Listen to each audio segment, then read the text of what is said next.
Part 3, Chapter 1, The Makers of Fire. The cub came upon it suddenly. It was his own fault. He had been careless. He had left the cave and run down to the stream to drink. It might have been that he took no notice because he was heavy with sleep. He had been out all night on the meat trail, and had but just then awakened. And his carelessness might have been due to the familiarity of the trail to the pool.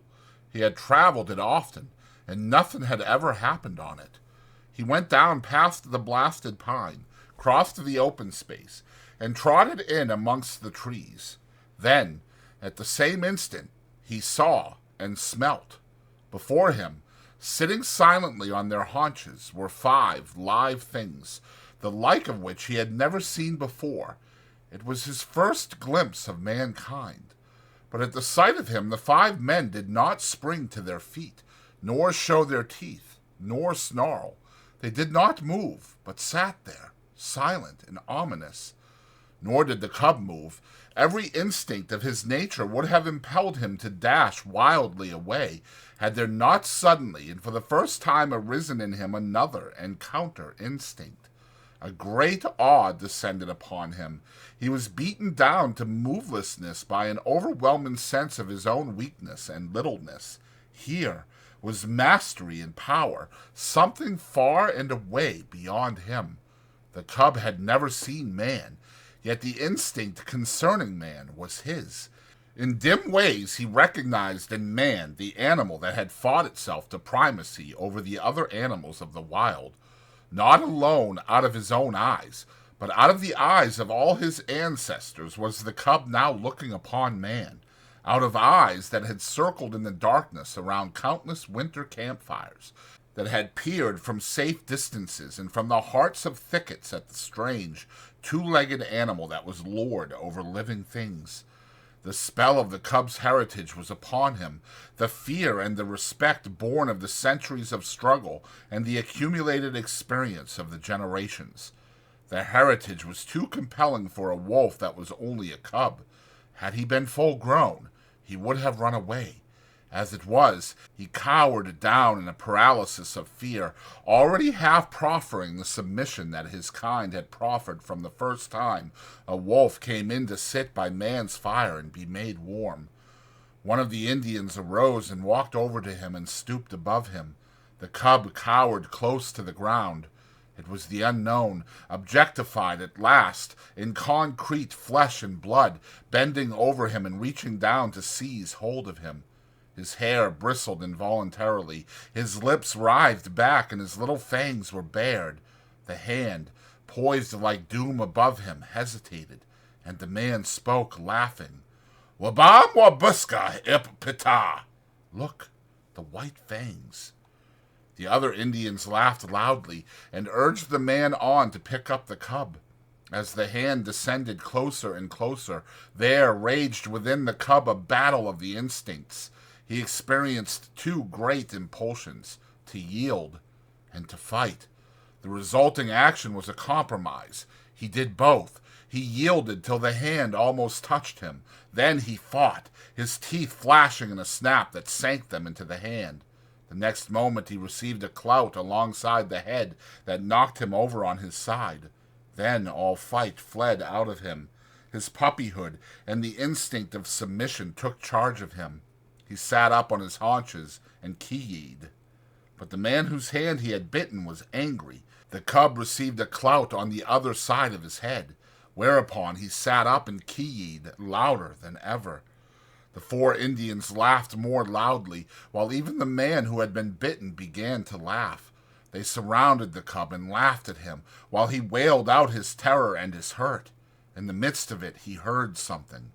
The Indians heard it too, but the cub knew what it was, and with a last long wail that had in it more of triumph than grief, he ceased his noise and waited for the coming of his mother, of his ferocious and indomitable mother who fought and killed all things and was never afraid. She was snarling as she ran. She had heard the cry of her cub and was dashing to save him. She bounded in amongst them, her anxious and militant motherhood making her anything but a pretty sight. But to the cub, the spectacle of her protective rage was pleasing. He uttered a glad little cry and bounded to meet her, while the man-animals went back hastily several steps. The she-wolf stood over against her cub, facing the men, with bristling hair, a snarl rumbling deep in her throat. Her face was distorted and malignant with menace, even the bridge of the nose wrinkling from tip to eyes, so prodigious was her snarl. Then it was that a cry went up from one of the men. "Keech!" was what he uttered. It was an exclamation of surprise. The cub felt his mother wilting at the sound. "Keech!" the man cried again, this time with sharpness and authority. And then the cub saw his mother, the she-wolf, the fearless one, crouching down till her belly touched the ground, whimpering, wagging her tail, making peace signs. The cub could not understand. He was appalled. The awe of man rushed over him again. His instinct had been true. His mother verified it. She, too, rendered submission to the man-animals. The man who had spoken came over to her. He put his hand upon her head, and she only crouched closer. She did not snap, nor threaten to snap. The other men came up and surrounded her and felt her and pawed her, which action she made no attempt to resent. They were greatly excited and made many noises with their mouths. These noises were not indication of danger, the cub decided, as he crouched near his mother, still bristling from time to time, but doing his best to submit. "It is not strange," an Indian was saying. "Her father was a wolf. It is true, her mother was a dog. But did not my brother tie her out in the woods all of 3 nights in the mating season? Therefore was the father of Keech of wolf." "It is a year, Grey Beaver, since she ran away," spoke a second Indian. "It is not strange, Salmon Tongue," Grey Beaver answered. "It was the time of the famine, and there was no meat for the dogs." "She has lived with the wolves," said a third Indian. "So it would seem, Three Eagles," Grey Beaver answered, laying his hand on the cub, "and this be the sign of it." The cub snarled a little at the touch of the hand, and the hand flew back to administer a clout, whereupon the cub covered its fangs and sank down submissively, while the hand, returning, rubbed behind his ears and up and down his back. "This be the sign of it," Grey Beaver went on. "It is plain that his mother is Keech, but his father was a wolf. Wherefore is there in him little dog and much wolf. His fangs be white, and White Fang shall be his name. I have spoken. He is my dog, for was not Keech my brother's dog, and is not my brother dead?" The cub, who had thus received a name in the world, lay and watched. For a time the man-animals continued to make their mouth noises. Then Grey Beaver took a knife from a sheath that hung around his neck and went into the thicket and cut a stick. White Fang watched him. He notched the stick at each end, and in the notches fastened strings of rawhide. One string he tied around the throat of Keech. Then he led her to a small pine, around which he tied the other string. White Fang followed and lay down beside her. Salmon Tongue's hand reached out to him and rolled him over on his back. Keech looked on anxiously. White Fang felt fear mounting in him again. He could not quite suppress a snarl, but he made no offer to snap. The hand, with fingers crooked and spread apart, rubbed his stomach in a playful way and rolled him from side to side. It was ridiculous and ungainly, lying there on his back with legs sprawling in the air. Besides, it was a position of such utter helplessness that White Fang's whole nature revolted against it. He could do nothing to defend himself. If this man-animal intended harm, White Fang knew that he could not escape it. How could he spring away with his 4 legs in the air above him? Yet submission made him master his fear, and he only growled softly. This growl he could not suppress, nor did the man-animal resent it by giving him a blow on the head. And furthermore, such was the strangeness of it, White Fang experienced an unaccountable sensation of pleasure as the hand rubbed back and forth. When he was rolled on his side, he ceased to growl. When the fingers pressed and prodded at the base of his ears, the pleasurable sensation increased. And when, with a final rub and scratch, the man left him alone and went away, all fear had died out of White Fang. He was to know fear many times in his dealing with man, yet it was a token of the fearless companionship with man that was ultimately to be his. After a time, White Fang heard strange noises approaching. He was quick in his classification, for he knew them at once for man-animal noises. A few minutes later, the remainder of the tribe, strung out as it was on the march, trailed in. There were more men and many women and children, 40 souls of them, and all heavily burdened with camp equipage and outfit. Also, there were many dogs, and these, with the exception of the part-grown puppies, were likewise burdened with camp outfit. On their backs, in bags that fastened tightly around underneath, the dogs carried from 20 to 30 pounds of weight. White Fang had never seen dogs before, but at sight of them he felt that they were his own kind, only somehow different. But they displayed little difference from the wolf when they discovered the cub and his mother. There was a rush. White Fang bristled and snarled and snapped in the face of the open-mouthed, oncoming wave of dogs, and went down and under them, feeling the sharp slash of teeth in his body, himself biting and tearing at the legs and bellies above him. There was a great uproar. He could hear the snarl of Quiche as she fought for him, and he could hear the cries of the man-animals, the sound of clubs striking upon bodies, and the yelps of pain from the dogs so struck. Only a few seconds elapsed before he was on his feet again. He could now see the man-animals driving back the dogs with clubs and stones, defending him, saving him from the savage teeth of his kind that somehow was not his kind. And though there was no reason in his brain for a clear conception of so abstract a thing as justice, nevertheless, in his own way, he felt the justice of the man-animals, and he knew them for what they were, makers of law and executors of law. Also, he appreciated the power with which they administered the law. Unlike any animals he had ever encountered, they did not bite nor claw. They enforced their live strength with the power of dead things. Dead things did their bidding.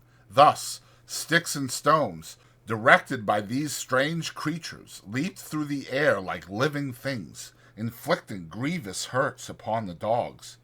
To his mind, this was power unusual, power inconceivable and beyond the natural, power that was godlike. White Fang, in the very nature of him, could never know anything about gods. At the best, he could know only things that were beyond knowing, but the wonder and awe that he had of these man-animals in ways resembled what would be the wonder and awe of man at sight of some celestial creature on a mountaintop, hurling thunderbolts from either hand at an astonished world. The last dog had been driven back, the hubbub died down, and White Fang licked his hurts and meditated upon this, his first taste of pack cruelty and his introduction to the pack.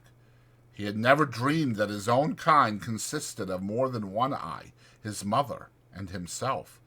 They had constituted a kind apart, and here, abruptly, he had discovered many more creatures apparently of his own kind, and there was a subconscious resentment that these, his kind, at first sight, had pitched upon him and tried to destroy him. In the same way, he resented his mother being tied with a stick, even though it was done by the superior man-animals. It savored of the trap, of bondage. Yet of the trap and of bondage he knew nothing. Freedom to roam and run and lie down at will had been his heritage, and here it was being infringed upon. His mother's movements were restricted to the length of a stick, and by the length of that same stick was he restricted, for he had not yet got beyond the need of his mother's side. He did not like it, nor did he like it when the man-animals arose and went on with their march, for a tiny man-animal took the other end of the stick and led Quiche captive behind him, and behind Quiche followed White Fang, greatly perturbed and worried by this new adventure he had entered upon. They went down the valley of the stream, far beyond White Fang's widest ranging, until they came to the end of the valley, where the stream ran into the Mackenzie River. Here, where canoes were cached on poles high in the air, and where stood fish racks for the drying of fish, camp was made, and White Fang looked on with wondering eyes. The superiority of these man-animals increased with every moment. There was their mastery over all these sharp-fanged dogs. It breathed of power, but greater than that, to the wolf cub, was their mastery over things not alive, their capacity to communicate motion to unmoving things, their capacity to change the very face of the world. It was this last that especially affected him. The elevation of frames of poles caught his eye, yet this in itself was not so remarkable, being done by the same creatures that flung sticks and stones to great distances. But when the frames of poles were made into teepees by being covered with cloth and skins, White Fang was astounded. It was the colossal bulk of them that impressed him. They arose around him on every side, like some monstrous, quick-growing form of life. They occupied nearly the whole circumference of his field of vision. He was afraid of them. They loomed ominously above him, and when the breeze stirred them into huge movements, he cowered down in fear, keeping his eyes warily upon them, and prepared to spring away if they attempted to precipitate themselves upon him. But in a short while his fear of the teepees passed away. He saw the women and children passing in and out of them without harm, and he saw the dogs trying often to get into them, and being driven away with sharp words and flying stones. After a time he left Keish's side and crawled cautiously toward the wall of the nearest teepee. It was the curiosity of growth that urged him on, the necessity of learning and living and doing that brings experience. The last few inches to the wall of the teepee were crawled with painful slowness and precaution. The day's events had prepared him for the unknown to manifest itself in most stupendous and unthinkable ways. At last his nose touched the canvas. He waited. Nothing happened.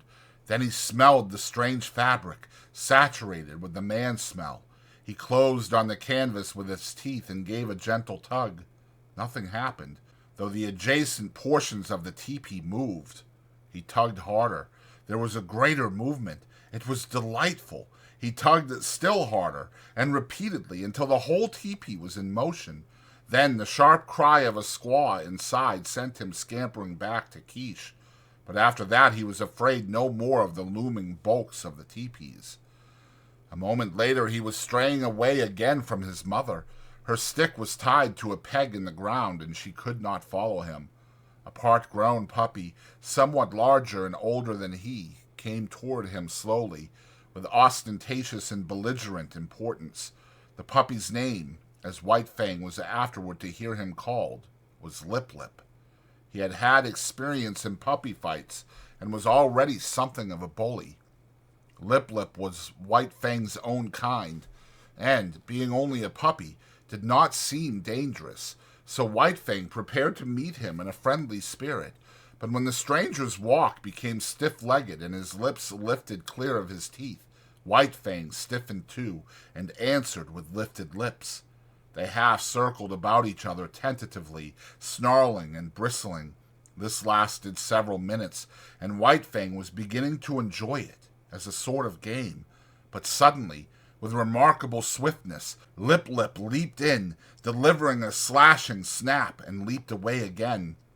The snap had taken effect on the shoulder that had been hurt by the lynx, and that was still sore deep down near the bone. The surprise and hurt of it brought a yelp out of White Fang. But the next moment, in a rush of anger, he was upon Lip Lip and snapping viciously.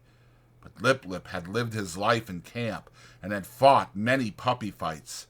3 times, 4 times, and half a dozen times, his sharp little teeth scored on the newcomer until White Fang, yelping shamelessly, fled to the protection of his mother. It was the first of the many fights he was to have with Lip Lip, for they were enemies from the start, born so, with natures destined perpetually to clash. Quiche licked White Fang soothingly with her tongue and tried to prevail upon him to remain with her, but his curiosity was rampant, and several minutes later he was venturing forth on a new quest. He came upon one of the man-animals, Gray Beaver, who was squatting on his hams and doing something with sticks and dry moss spread before him on the ground. White Fang came near to him and watched. Gray Beaver made mouth noises, which White Fang interpreted as not hostile, so he came still nearer. Women and children were carrying more sticks and branches to Gray Beaver. It was evidently an affair of moment. White Fang came in until he touched Gray Beaver's knee. So curious was he, and already forgetful that this was a terrible man-animal. Suddenly, he saw a strange thing like mist begin to arise from the sticks and moss beneath Gray Beaver's hands. Then, amongst the sticks themselves appeared a live thing, twisting and turning, of a color like the color of the sun in the sky. White Fang knew nothing about fire. It drew him as the light in the mouth of the cave had drawn him in his early puppyhood. He crawled the several steps toward the flame. He heard Gray Beaver chuckle above him, and he knew the sound was not hostile. Then his nose touched the flame, and at the same instant his little tongue went out to it. For a moment he was paralyzed. The unknown, lurking in the midst of the sticks and moss, was savagely clutching him by the nose. He scrambled backward, bursting out in an astonished explosion of ki-yis. At the sound, Quiche leaped snarling to the end of her stick, and there raged terribly because she could not come to his aid. But Gray Beaver laughed loudly and slapped his thighs and told the happening to all the rest of the camp, till everybody was laughing uproariously. But White Fang sat on his haunches and keyed, a forlorn and pitiable little figure in the midst of the man-animals. It was the worst hurt he had ever known. Both nose and tongue had been scorched by the live thing, sun-colored, that had grown up under Gray Beaver's hands. He cried interminably, and every fresh wail was greeted by bursts of laughter on the part of the man-animals. He tried to soothe his nose with his tongue, but the tongue was burnt too, and the two hurts coming together produced greater hurt, whereupon he cried more hopelessly and helplessly than ever. And then shame came to him. He knew laughter and the meaning of it. It is not given us to know how some animals know laughter and know when they are being laughed at, but it was this same way that White Fang knew it, and he felt shame that the man-animal should be laughing at him. He turned and fled away, not from the hurt of the fire, but from the laughter that sank even deeper and hurt in the spirit of him. And he fled to Quiche, raging at the end of her stick like an animal gone mad, to Quiche, the one creature in the world who was not laughing at him. Twilight drew down and night came on, and White Fang lay by his mother's side. His nose and tongue still hurt, but he was perplexed by a greater trouble. He was homesick. He felt a vacancy in him, a need for the hush and quietude of the stream and the cave and the cliff. Life had become too populous. There were so many of the man-animals, men, women, and children, all making noises and irritations, and there were the dogs, ever squabbling and bickering, bursting into uproars and creating confusions. The restful loneliness of the only life he had known was gone. Here, the very air was palpitant with life. It hummed and buzzed unceasingly, continually changing its intensity and abruptly variant in pitch. It impinged on his nerves and senses, made him nervous and restless, and worried him with a perpetual imminence of happening. He watched the man-animals coming and going and moving about the camp, in fashion distantly resembling the way men look upon the gods they create. So looked White Fang upon the man-animals before him. They were superior creatures, of a verity, gods. To his dim comprehension, they were as much wonder-workers as gods are to men. They were creatures of mastery, possessing all manner of unknown and impossible potencies, overlords of the alive and the not alive, making obey that which moved, imparting movement to that which did not move, and making life, sun-colored and biting life, to grow out of dead moss and wood. They were fire makers. They were gods.